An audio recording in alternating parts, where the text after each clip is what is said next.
नमस्कार साथियों, the Brajwasi show में आपका स्वागत है और सभी दर्शकों को मेरा सादर प्रणाम।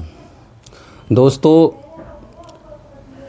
भारतवर्ष की जो मौजूदा राजनीतिक हलचलें जो चल रही हैं, ये राजनीतिक हलचलें दोस्तों 2027 तक उत्तर प्रदेश का जब तक चुनाव है और चुनाव के जब तक नतीजे नहीं आ जाएंगे तो आपको भारतीय राजनीति इससे भी और अच्छी लेवल की कह लो या गर्मा गर्म कह लो या मान के चलो काफ़ी भयंकर तरीके की राजनीति आपको देखने को मिलेगी जो अब चल रही है। आपको लग रहा होगा यार अचानक भारतीय राजनीति में इस प्रकार की घटनाएं कैसे घटित हो रही हैं। भैया होंगी। उत्तर प्रदेश एक ऐसा स्टेट है कि ऐसा कहा जाता है, जो राजनीतिक पंडित होते हैं, हालांकि मैं राजनीतिक पंडितों की भविष्यवाणियों को ज़्यादा तरजीह देता नहीं हूँ दोस्तों, क्योंकि 2014 से उनकी सारी भविष्यवाणियाँ अर्श से फर्श पर आकर गिर गई हैं। लेकिन फिर भी वो कहते हैं, मान लेते हैं कि प्रधानमंत्री की कुर्सी का जो रास्ता होता है, यानी कि दिल्ली की सत्ता का जो रास्ता होता है, वो वाया उत्तर प्रदेश होकर ही। इस प्रकार से उत्तर प्रदेश सभी राजनीतिक पार्टियों के लिए बहुत ही महत्वपूर्ण राज्य है दोस्तों। और 2027 में जो भी इस उत्तर प्रदेश राज्य पर अपनी सत्ता काबिज कर लेगा, 2029 में दिल्ली की सत्ता पर बैठने के लिए वो उसके पास उतना ही एज होगा दोस्तों। तो आज मैं दोस्तों नेता प्रतिपक्ष माननीय राहुल गांधी जी की राजनीतिक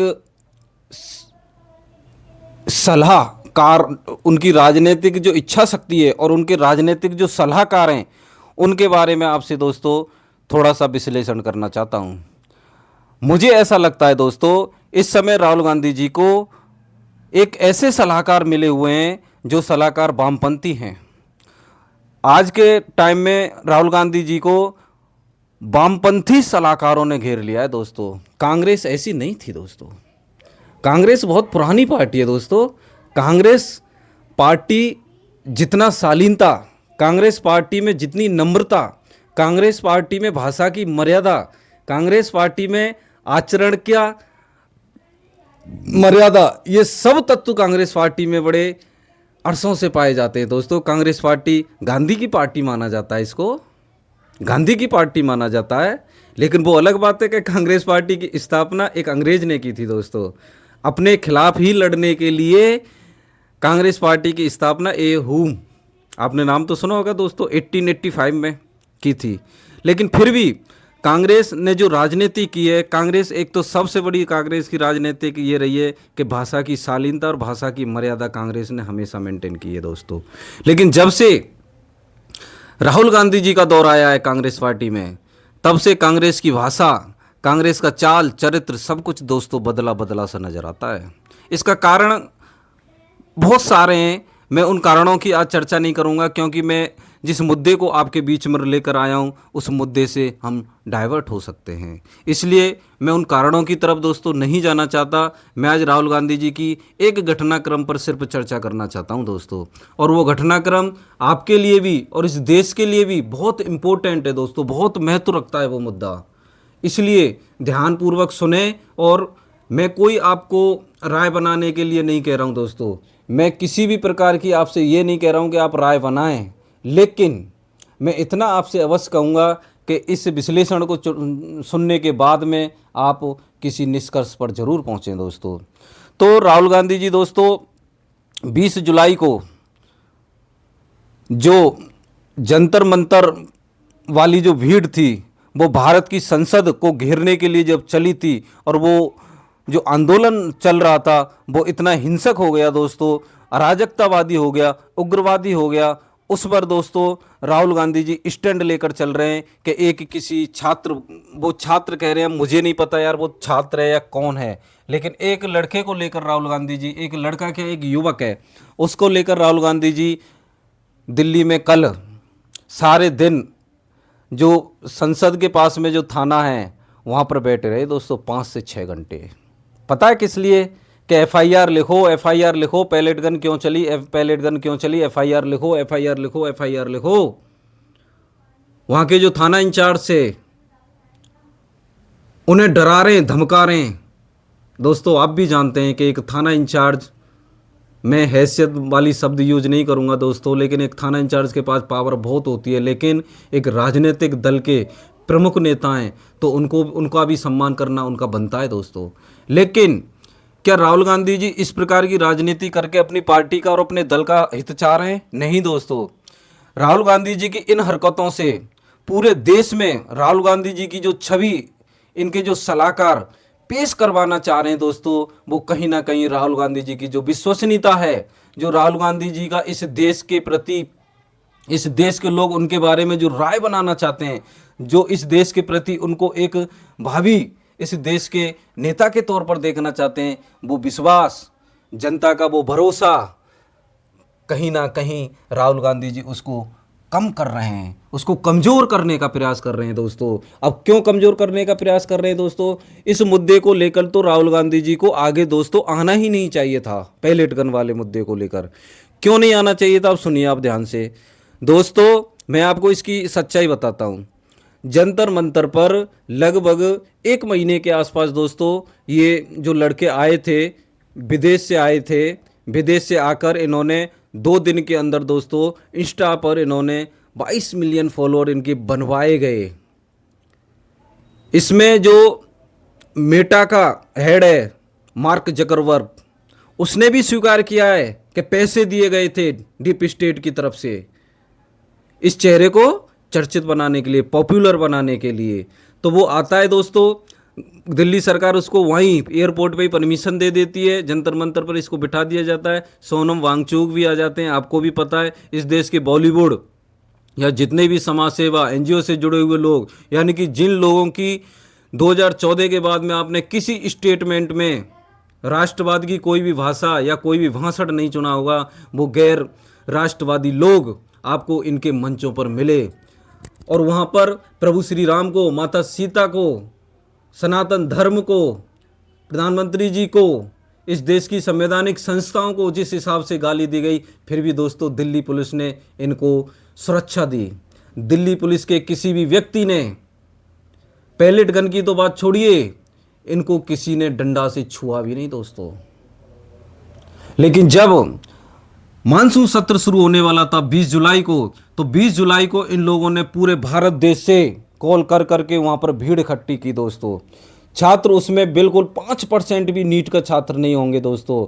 और दिल्ली पुलिस की जो सर्विलांस की टीम है, एसटीएफ है, उसने दोस्तों आपको पता है 2873 उग्रवादियों को नामित किया है। 2873।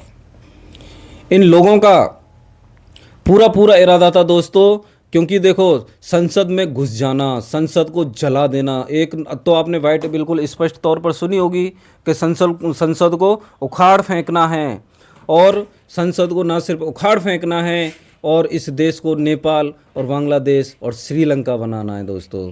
अब आपसे मैं एक प्रश्न करना चाहता हूँ देशवासियों, ये भारत देश संवैधानिक परंपराओं से चलता है और संविधान से ही ये देश चलेगा। संविधान की आत्मा क्या है आपको पता है? संसद। क्योंकि संसद ही इस देश की नीति निर्धारण करने में सहायक है, क्योंकि इस देश के जितने भी नियम कानून बनते हैं वो इस देश की संसद में बनते हैं दोस्तों।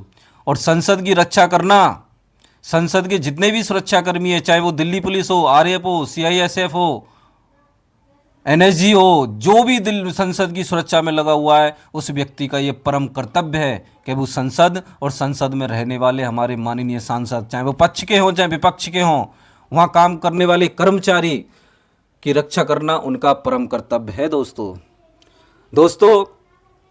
होना तो ये चाहिए था कि इन छात्रों को संसद में अगर मार्च भी करना था तो पहली बात तो दिल्ली पुलिस की परमिशन लेनी चाहिए थी। लेकिन 100 मीटर का जो रेडियस ऐसा है दोस्तों कि वहाँ पर किसी भी परमिशन की, आंदोलन की, मार्च की कोई भी परमिशन नहीं दे सकता, क्योंकि ये हमारे देश के संविधान की आत्मा बसती है उस क्षेत्र में। संविधान की आत्मा बसती है दोस्तों उस क्षेत्र में। 4 लेयर की बैरिकेडिंग की गई थी दोस्तों, 6 लेयर की। संसद मार्ग पर जब ये कूच करने का इन लोगों ने भारत सरकार से या अल्टीमेट दे दिया इन लोगों ने कि हम संसद मार्च करेंगे 20 तारीख को, तो दोस्तों 6 लेयर की, 6 लेयर में से इन लोगों ने उग्रवाद करके, अराजकता करके 4 लेयर की जो सुरक्षा थी उसको तोड़ दिया था। और तोड़ने के बाद में जब 2 लेयर की सुरक्षा रह गई दोस्तों, वो 2 लेयर की सुरक्षा पर दिल्ली पुलिस का और सुरक्षा बलों का पूरा अधिकार है दोस्तों। अगर उस सुरक्षा को भी अगर कोई उत्पाती भीड़, उग्रवादी भीड़, अराजकतावादी भीड़ छात्रों का नकाब पहनकर, छात्रों का लवादा ओढ़कर अगर तोड़ने का प्रयास करेगी दोस्तों, तो कोई भी दिल्ली पुलिस ऐसे उग्रवादी लोगों को केवल समझा नहीं सकती दोस्तों। इन पर बल प्रयोग पुलिस का करने का बिल्कुल उनको राइट्स है। ये भले इसमें सुप्रीम कोर्ट में हाई लेवल की कमेटी बिठा दी गई है दोस्तों, हाई लेवल की कमेटी की जो रिकमेंडेशन आएंगी, मैं आपको आज ही बता रहा हूँ, वो दिल्ली पुलिस के फेवर में ही आएंगी दोस्तों। क्योंकि इस देश की संवैधानिक संस्थाओं को बचाने की जिम्मेदारी दिल्ली पुलिस की और वहाँ तैनात एसटीएफ, आरएएफ के जवानों की है दोस्तों। अगर आप कल्पना कीजिए, मैं सभी देशवासियों से कहना चाहता हूँ, आप 1 मिनट अपने मन में सोच के देखिए, भूल जाइए सरकार इसमें इस समय किसकी है दोस्तों। बीजेपी, कांग्रेस को आप 1 मिनट के लिए अपने जेब में रख लीजिए दोस्तों। आप निष्पक्ष होकर सोचिए, भारत देश की संसद पर किसी भीड़ को, किसी उग्रवादी भीड़ को क्या हमला करने की अनुमति ये सुरक्षा बल दे सकते हैं?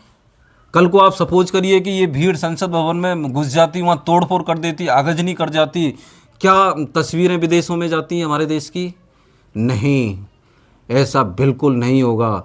इस स्टैंड पर ब्रजवासी का पूरा स्टैंड दिल्ली पुलिस के साथ है। मैं छात्रों के साथ हूँ, लेकिन जेन्युइन छात्रों के साथ हूँ। मैं छात्रों का मुखौटा पहनने वाले उग्रवादियों के साथ दोस्तों नहीं हूँ। इस देश का कोई भी छात्र गैर संवैधानिक कार्य नहीं करेगा। इस देश का कोई भी छात्र संविधान की आत्मा को कुचलने का कार्य नहीं करेगा दोस्तों। और उन उग्रवादी और अराजकतावादी लोगों के सपोर्ट में आज नेता प्रतिपक्ष माननीय राहुल गांधी जी खड़े हैं।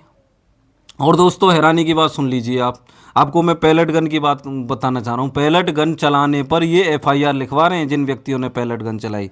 तो माननीय राहुल गांधी जी, मैं आपसे एक सवाल करना चाहता हूं, और आपके जितने भी समर्थक हैं मैं उनसे भी ये सवाल करना चाहता हूं, अगर आप में थोड़ी बहुत भी नैतिकता है तो इसका जवाब दीजिए। इस देश में सबसे पहले सुरक्षा बलों पर पैलेट गन किस सरकार ने लागू की? आपकी सरकार थी। जब ये पैलेट गन इतनी ही खराब है, ये पैलेट गन इतनी ही एफआईआर दर्ज करवाने के लिए सफिशिएंट है, तो आपकी सरकार ने 2010 में पैलेट गन की परमिशन सुरक्षा बलों को क्यों दी थी? आप बताइए। इसका है जवाब? इसका आपके पास कोई जवाब हो ही नहीं सकता। और आपको पता है, यहाँ आप एक लड़के को लेकर गए, अगर मान के चलिए पैलेट गन आप मान रहे हैं कि 5 या 6 राउंड में चलिए, एक राउंड उसका 12 बोर का होता है, उसमें 400 से 500 छर्रे होते हैं। अगर उसको मान के चलिए, ऐसा तो है नहीं दिल्ली पुलिस इनके बीच में घुस के और इसकी छाती में ही ठोक दी हो पैलेट गन, तब तो ये बचता ही नहीं। तो दिल्ली पुलिस ने उस पैलेट गन को, माननीय राहुल गांधी जी आप तो विदेशों में पढ़े हुए हैं, हमने तो इस देश की शिक्षा पद्धति से ही शिक्षा ली है, इसलिए हम आपसे सवाल करना चाह रहे हैं कि एक बात बताइए, अगर इस पैलेट गन को 30 मीटर से भी अगर चलाया जाए, तो ये 30 मीटर से जब पैलेट गन को चलाया जाएगा तो इसका रेडियस कम से कम 50 फुट का हो जाता है। 50 फुट के रेडियस को ये कवर कर लेता। जैसे एक टॉर्च की लाइट को हम मारते हैं दोस्तों, जितनी दूर से मारेंगे उसका प्रकाश उतना ही फैल जाता है। इसी प्रकार से इस पैलेट गन के छर्रों का कमाल है। केवल एक लड़के को 5 या 6 राउंड पैलेट गन चली है, दमादम पैलेट गन इन पर दाग दिए, एक ही लड़के को छर्रे लगे। ये देश आपके इस बकवास को, आपके इस झूठ को कैसे स्वीकार करेगा? एक ही लड़के को? अरे जब इस प्रकार के पैलेट गन चलाई जाएगी तो वहां पर हजारों छात्र जख्मी होंगे, हजारों की पैलेट गन नुकसान पहुंचाएगी, लेकिन एक ही छात्र। ये नैतिकता नहीं है, ये सिर्फ साजिश की ओर इंगित करती है आपकी ये हरकतें। और दोस्तों एक बात और सुनिए, इनके शासनकाल में 2010 यानी कि मैं आप ये मान के चलिए कि इनके शासनकाल में जम्मू कश्मीर के अंदर जब पैलेट गन 2010 से और 2014 का ही मैं आंकड़ा बता रहा हूँ, इतनी पैलेट गन का यूज हुआ, उनमें से 200 व्यक्ति तो ऐसे थे दोस्तों कि उनकी नेत्र हीन हो गए वो, यानी कि उनको दिखना ही बंद हो गया। 200 प्लस लगभग 1700-1800 ऐसे व्यक्ति थे जो घायल हो गए और 5 व्यक्तियों की मौत हुई थी। तो राहुल गांधी जी, आपने कितने सुरक्षा कर्मियों के खिलाफ, कितने सेना के जवानों के खिलाफ एफआईआर उस समय दर्ज की थी बताइए। उस समय भी करनी चाहिए थी। नैतिकता का तराजू तो यही कहता है कि जब आप यहाँ इस एक व्यक्ति, एक लड़के को न्याय दिलाने का प्रयास कर रहे हैं, तो वहाँ पर जो 1700-1800 लोग घायल हुए, 200 लोग अंधे हो गए और 5 लोगों ने अपना जान गंवा दी, उसके लिए तब तो आप सरकार में थे सर। कितने घायलों को, कितने नेत्रहीनों को और कितने जो परिवार मरे उनको मुआवजा दिया आपने? तब क्यों नहीं दिया आपने? अब जब विपक्ष की सरकार है तब आप नैतिकता दिखा रहे हैं। उस समय आपकी नैतिकता कहाँ चली गई थी? उस समय भी आपको नैतिकता दिखानी चाहिए। हाँ, उस समय अगर आप सभी घायल लोगों को, मरे हुए लोगों को, जिनकी मान के चलो नेत्र ज्योति चली गई थी पैलेट गन से, अगर आप उस समय सबको मुआवजा दिए होते और जिन लोगों ने पैलेट गन चलाई थी उन लोगों के खिलाफ ही एफआईआर करते और उन्हें टर्मिनेट करते सेना से, तब आपका ये पॉइंट यहाँ पर वैलिड होता और इस देश की जनता ये कहती कि हाँ यार, राहुल गांधी जी जो बात कर रहे हैं वो बिल्कुल सही बात कर रहे हैं, क्योंकि जब इनकी अपनी सरकार थी तब भी इन्होंने एक्शन लिया था। तो ये जो पॉइंट है, ये इस प्रकार की जो हरकतें आप कर रहे हैं, तो मैं आपसे यही निवेदन करूंगा सर कि आप अपने सलाहकार बदलने का प्रयास कीजिए, नहीं तो ये आपको बिल्कुल मिट्टी में मिला देंगे। मिट्टी में कौन लोग आपको सलाह देते हैं यार? अपना पीछे का अतीत तो देख लो। पीछे के अतीत में आप लोगों ने किस प्रकार के कारनामे कर रखे हैं, तब आगे भविष्य में कार्य करो, ताकि एक आपका स्टैंड क्लियर रहे। देश की जनता आपको एक निष्पक्ष और अच्छा और न्यायप्रिय नेता के तौर पर देखे। आप तो बिल्कुल बायस नजर आते हो दूर से ही, भेदभावपूर्ण, पक्षपातपूर्ण, ऐसे ऐसे मुद्दे उठाकर लेके आते हो कि वो मुद्दे चला 4 दिन नहीं चलेगा वो मुद्दा। और सुन लीजिए दोस्तों, उस समय 2010 से 2010 में जब आपको पता है 2010 में नक्सलवाद इतना चरम पे था कि 2010 में 1006 जवान और वहाँ के लोकल आदमी और कुछ नक्सली की भी मृत्यु हुई थी दोस्तों, मृत्यु हुई थी। 76 हमारे जवान जब अपनी ड्यूटी से आ रहे थे अपने घर, खुशियां मनाने के लिए अपने घर जा रहे थे खुशी खुशी, उनकी बसों को आरडीएक्स ब्लास्ट से उड़ा दिया था। उस समय कौन था पता है आपको? गृह मंत्री इस देश के पी चिदम्बरम साहब, जो अपने आप को दिमागी नक्सली कहते हैं। तो चिदम्बरम साहब, तो उन जवानों को कहीं आपने ही तो नहीं उड़वा दिया था? भैया मैं नहीं कह रहा हूँ, ये आपके शब्द हैं कि मैं ही नक्सली हूँ, दिमागी नक्सली, और गर्व है मुझे दिमागी नक्सली कहलाने पर। आपके शासनकाल में ये काम हुआ है चिदम्बरम साहब। थोड़ी बहुत अगर लज्जा और शर्म है तो थोड़ा अपना चेहरा आईना में देखिए। पुनः हम राहुल गांधी जी, आप जब इस प्रकार की कह रहे हैं, तो संसद पर जब इस प्रकार की भीड़ हमला करती है तो आपको एक और इतिहास की घटना याद दिलाता हूँ सर। दर्शकों, मैं आपको एक और घटना याद दिलाता हूँ, इनको तो खैर समझाने से कोई फ़ायदा नहीं दर्शकों, आप समझना। 7 नवंबर 1966 इस देश में एक आंदोलन खड़ा हुआ। इस देश में आंदोलन खड़ा किया था दोस्तों सर्वदलीय गौरक्षा महाअभियान समिति, आर्य समाज, जनसंघ और सनातन धर्म सभा। इन जो हिंदूवादी संगठन थे उन्होंने आंदोलन खड़ा किया था। और उस आंदोलन की मांग क्या थी आपको पता है दोस्तों? उस आंदोलन की मांग थी कि इस देश में गौरक्षा को बंद किया जाए। कोई बेकार मांग नहीं थी।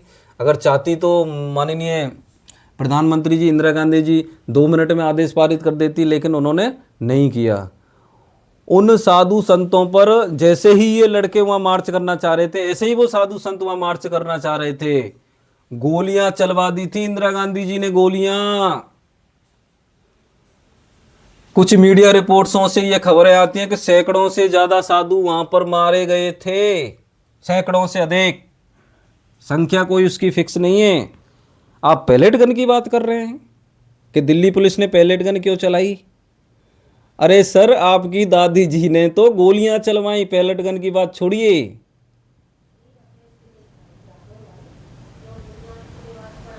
थोड़ा अपना इतिहास जान लीजिए सर, अपना इतिहास जानिए। जब आप अपने इतिहास को जानेंगे तब आप इन मुद्दों को उठाएंगे तो आपके मुद्दों में जान होगी। आपके आसपास मडराने वाले जिस जो चाटुकार मंडली है, ये 100 200 500 1000 आदमी इकट्ठे हो जाते हैं। आप इसी को देश मत समझिए, और आप यही गलती बार बार कर रहे हैं। ऐसी बात नहीं है कि मौजूदा सरकार गलती नहीं कर रही है, कर रही है, लेकिन आप बजाय गलतियों का उजागर करने के, लोगों की आवाज़, जो आम लोगों की आज समस्याएं उनको उठाने के, आप एक अपना नैरेटिव क्रिएट करने का प्रयास कर रहे हैं। अरे आपकी सरकार ने गोलियां चलवाई हैं, पैलेट गन तो एक छोटी सी बात है, और आपकी थ्योरी में पैलेट गन से सिर्फ एक लड़का घायल हुआ है, जबकि जीवन में ऐसा कभी नहीं होता है। पैलेट गन में सीरियस इंजरी कम लोगों को होती है, अधिक से अधिक लोग घायल होते हैं। कहाँ है वो घायल लोग, कहाँ है वो घायल उत्पात करने वाले लोग जो संसद को उखाड़ना चाहते थे? कहाँ है सर, बताइए, लाइए जनता के देश के सामने उन लोगों को। नहीं है वो लोग आपके पास, क्योंकि आपने ये इस जो कहानी है उसके डायरेक्टर और निर्देशक आप ही हैं सर। दोस्तों, इसके निर्देशक और डायरेक्टर आपको पता है कौन है? इसके निर्देशक और डायरेक्टर माननीय राहुल गांधी जी ही हैं। तो दोस्तों, बस मैं आज यही कहना चाह रहा हूँ कि राहुल गांधी जी के सलाहकारों को तो मैं सलूट करूँगा कि भाई, अरे इनकी राजनीति को भैया चलने दो, क्यों बिल्कुल रसातल में मिलाने पे तुले हुए यार। पैलेट गन का मामला लेकर आ रहे हैं दिल्ली पुलिस पर, सुरक्षा बलों पर एफआईआर लिखवाने के, जिसकी जिम्मेदारी संसद को बचाने के। क्या आप चाहते हो संसद को उड़ा दिया जाए? क्या इसी कारण आप उस दिन संसद में नहीं थे?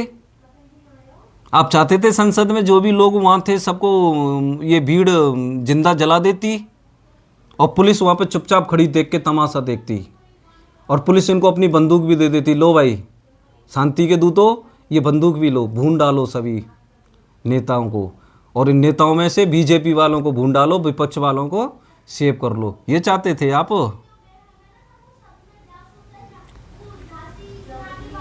दोस्तों, मैंने आपको बिल्कुल क्लियर पॉइंट टू पॉइंट सारी घटनाओं को इसमें समझाने का प्रयास किया है दोस्तों। बाकी की आपको स्वयं सोचना है, स्वयं डिसीजन लेना है आपको। क्या इस प्रकार की राजनीति जो नेता प्रतिपक्ष कर रहे हैं वो देश हित में है या देश के खिलाफ है? इस प्रकार की घटनाओं का ये भारत देश कभी भी ना समर्थन करता है, ना कभी समर्थन करेगा। मौजूदा सरकार को पूरा राइट्स है, मौजूदा सरकार की सुरक्षा जो बल हैं उनको पूरा अधिकार है इस देश की संविधान की, इस देश की संवैधानिक संस्थाओं की रक्षा करने का, और मैं उनके साथ खड़ा हुआ हूँ। इसलिए दोस्तों, आज का ये विश्लेषण आपको कैसा लगा? मेरे चैनल को सब्सक्राइब करें, लाइक करें दोस्तों। जय हिंद, जय श्री राम, हर हर महादेव।